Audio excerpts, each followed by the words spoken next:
Well, all our eyes seem to be now on the Congress Vice President Rahul Gandhi as the winter session washout loose.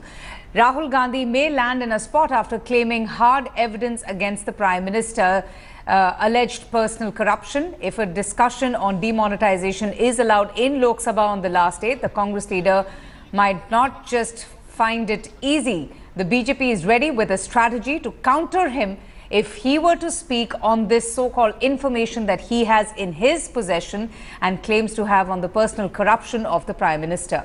The rule book allows the Speaker to stop Rahul Gandhi if he makes any personal attack on the Prime Minister or any other MP. The Prime Minister is personally terrified with the information that I have, that we have with us. It is personal corruption of the Prime Minister. It is personal corruption of the Prime Minister that we have detailed information on. Well, the BJP is very clear, ever since Rahul Gandhi has made this allegation that the Prime Minister is terrified because he has proof of his personal complicity in personal corruption. They have been openly taunting Congress Vice President, and a couple of ministers I spoke to, they said that if he has given the kind of bad blood which exists between the BJP and the Congress, if Congress Vice President had even an inch of what he is claiming to have, he would have gone to public or gone to town with it. The fact that that Rahul Gandhi chose to spoke 3-4 days back that he has this kind of proof against Prime Minister, and yet he is not speaking on it, because if he's not confined to the Parliament alone, he can call a press conference and speak about or tell to the whole world about what kind of corruption charges Prime Minister had indulged to, or he has proof of that the Prime Minister indulged into. So it's very clear that the BJP is not attaching too much importance to what he's saying. They are in fact lampooning him and kind of taunting him to go ahead and show it to the whole world what kind of proof he has against Parliament. We also heard BJP Rajya Sabha MP Subramaniam Swamy, and he was also saying that if he has proof, approach the court and make sure that that the case is filed in the court so the whole world knows what kind of corruption Prime Minister indulged into. So the BJP is definitely not taking Rahul Gandhi seriously at that point of time. Apart from that, they're also saying that with each passing day, the onus and responsibility will be on Rahul Gandhi to come forward and explain to the public as to why he has only chosen to make an allegation inside Parliament but not refurbish it or back it up with solid proof. Avantika? Absolutely, and that's the demand being made from the BJP. We have with us Mr. GVL Narasimha Rao. Sir, good afternoon. So how much importance are you attaching to that particular remark, that statement that Rahul Gandhi made, that he has some secret information about the Prime Minister? He claims he has evidence of the Prime Minister's personal corruption, and he says that he is not being allowed to speak. Avantika, his own behavior over the past 2 days and his own record in the past clearly shows that Rahul Gandhi has proved himself, has burst his own balloon once again. He simply doesn't have anything to really say. He was only trying to really pull a fast one. He was only trying to be in the news for making those false charges. And today, when he met the Prime Minister, when he speaks to the media, I think the attempt is to somehow try and overcome the embarrassment of having made baseless allegations. And now that his false bravado has been exposed, he's trying to make amends by meeting the Honorable Prime Minister with some other demand.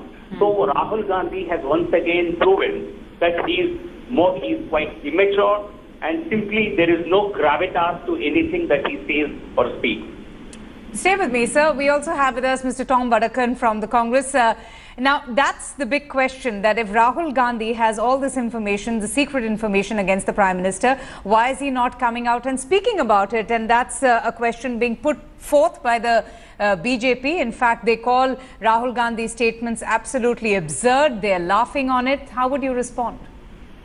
I just heard Mr. Narasimha Rao. He's playing like a tape on all stations. And the lines have no change. I mean, it's like a taped conversation. I mean, it's okay. But it is not for the Bharatiya Janata Party to decide when or how we present our facts. If Rahulji decides, he said that very categorically, that he was not permitted to speak in Parliament. The next avenue will be examined. But there are other issues also pressing about the farmers. He had gone there to press the issue on the farmers. He led the delegation, and that's what he does. These people are so stuck with this and rattled with it, they want him to speak it at an opportune time at their behest.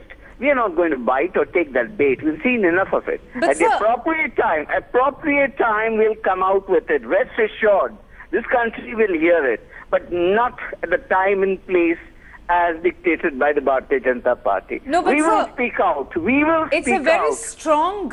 It's a very strong remark being made by your party leader, and it's not the first time. He had in fact upped the ante earlier on also when he said that when I speak, my statement has the potential to cause an earthquake. Forget about the government right now here. Don't you think that the people of India also have the right to know what is this information that the Congress Vice President is talking of or claims to have proof of the kind of corruption that he speaks of against the Prime Minister? He is doing this, and he has said this in the interest of the people of India. So what would it be? Why is he not coming out with it? And they will hear it at the time, at the appropriate time we decide, and not the kind of pressure the likes of Mr. Narasimha Rao goes around saying, laughable. What laughable is he talking about? They're thoroughly rattled with him. And the point is, we will do it. We will go to the people, put it in the people's court. We will do it, rest assured. Because this information is for the people of India. It's not for private information of archives. This is information that will come into public domain at the appropriate time of our choosing, not at the kind of pressure tactics being adopted by the Bharatiya Janata Party. We know it, we will do it at the appropriate time. But what would be that appropriate time, sir? Because don't you think it's unfair that a party leader of his stature would make such a personal attack, would make such a strong statement and then say that, no, I will only give more details when I deem fit to?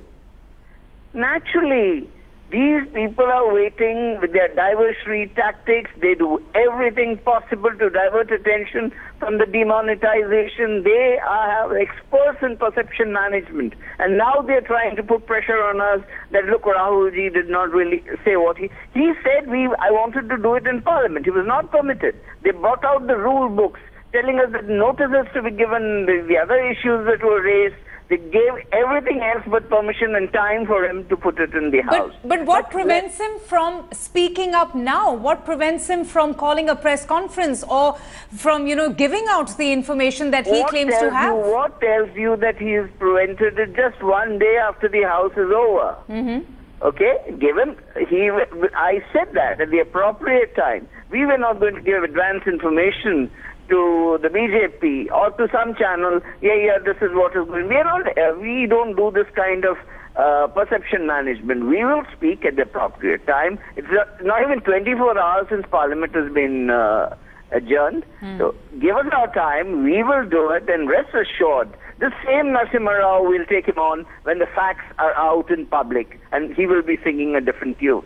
Okay, so that's the word coming in from the Congress, that they will choose the appropriate time and they will decide when Rahul Gandhi gives out more details of this secret information that he has in his possession of personal corruption against the Prime Minister. It's not the first time that the Congress Vice President has unleashed a blistering attack against the Prime Minister. In fact, he has, earlier on also said that when he speaks, that statement has the potential to cause an earthquake. Let's just listen into what Rahul Gandhi had to say on the 14th. And we'll come back. The Prime Minister is personally terrified with the information that I have, that we have with us. It is personal corruption of the Prime Minister. It is personal corruption of the Prime Minister that we have detailed information on.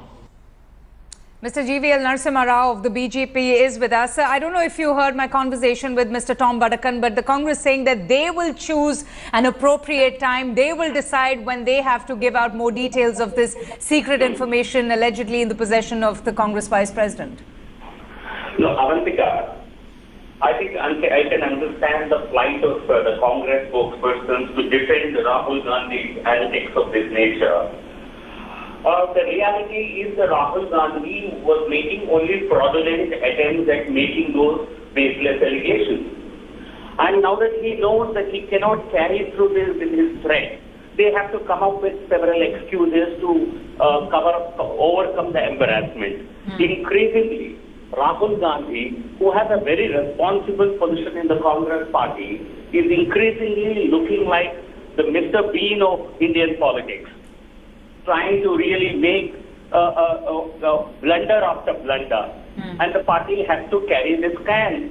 Good luck to them. The people of the country know he's not a serious politician, and now people of the country know he simply doesn't know what he's talking about.